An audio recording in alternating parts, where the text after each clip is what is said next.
Hi, this is Jason from Horrific Nightmares. Welcome to another Positive Spin. Now, today we're going to be talking about The Rage Carrie 2. For some reason, I always pull out this multi pack. I'm not really sure why, because I do have a couple other copies of it, but that's what I do. Alright, my relationship to this film is I saw it when it first came out on video. I did not see this in the theaters. I rented it when it came out. I remember enjoying it.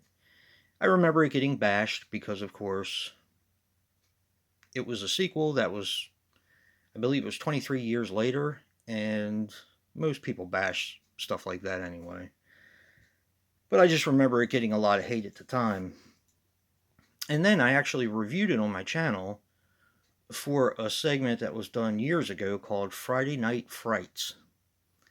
And it was one that I had wanted to watch. I hadn't seen it in a while, and I reviewed it for that segment.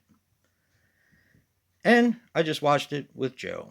And I love this movie. I think it's great. The first thing I noticed about this film was the score was very atmospheric. And I love the soundtrack as well. The songs, the guitar in between scenes, the score and the music is done really well in this film. This has a great young cast. That's one of the things I always try to pay attention to. And this actually has Mina Savari, which Joe told me an interesting story about, and I will let him tell it because I'm sure he's going to tell it on his video. It has Eddie K. Thomas, which is kind of the glue between him and Mina Savari as far as like American Pie. It has Jason London and Zachary Ty Bryan, who of course was the oldest kid on Home Improvement. Now, Jason London and Jeremy London were pretty much in everything at the time because this came out in 1999. And when it wasn't one, it was the other. And they pretty much dominated at that point in time. I love the high school setting. Now, this kind of goes into spoiler territory if you've never seen it. There's a suicide. Mina Savari's character commits suicide. In this, she jumps off the top of the school building. And it's really creepy because it looks real. At least it did to me. I like that Amy Irving came back as Sue Snell. I like the fact that she reprised her role, and I even remember saying this in my review that if I was going to write it, I would write her coming back as a character like a counselor. So, just seems logical to me. It's shot very well.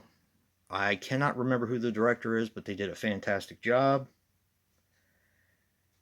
I like that Sissy Spacek allowed them to use uh, footage from the first film.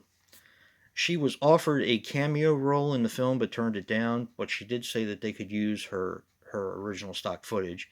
And while it's not overly done like Silent Night, Deadly Night 2, there is some footage in there of the original Carrie, which I thought was really cool.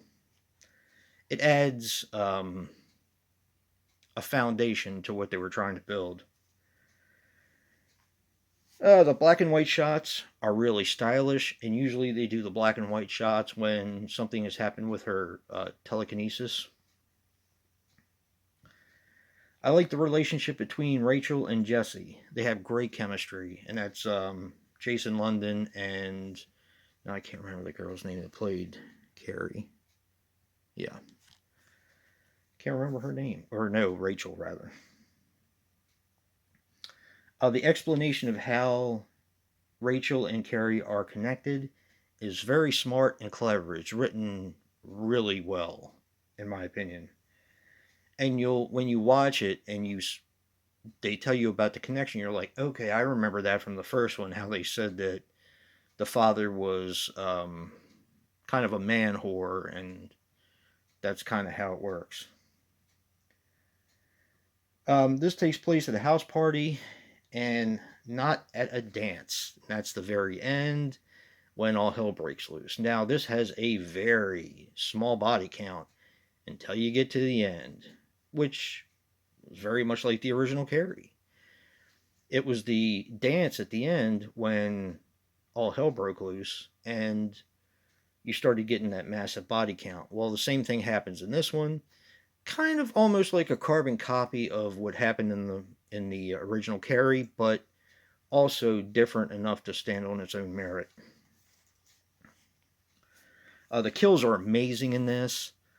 Now, granted, it did come out in 1999, and there is some CGI, and the CGI is of its time, so you kind of have to give it a little bit of a pass.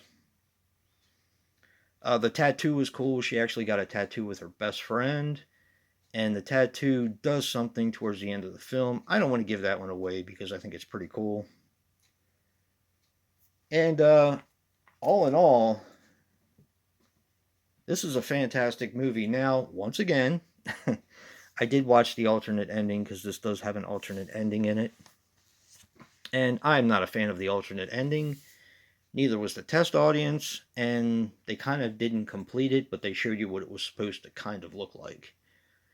And I'm glad they went with the ending that is actually the ending on the film, because sometimes I think they make the wrong decision when they change stuff, but with this one, they were definitely right on point, in my opinion. This is a fantastic film that I don't understand why more people don't talk about. I've always liked it. I seem to like it a little bit more every time I watch it, and that's my positive spin on the Rage Carrie 2. Make sure you check out Joe's positive spin, and if you like what you see in here, hit that like button and subscribe. And until next time, peace.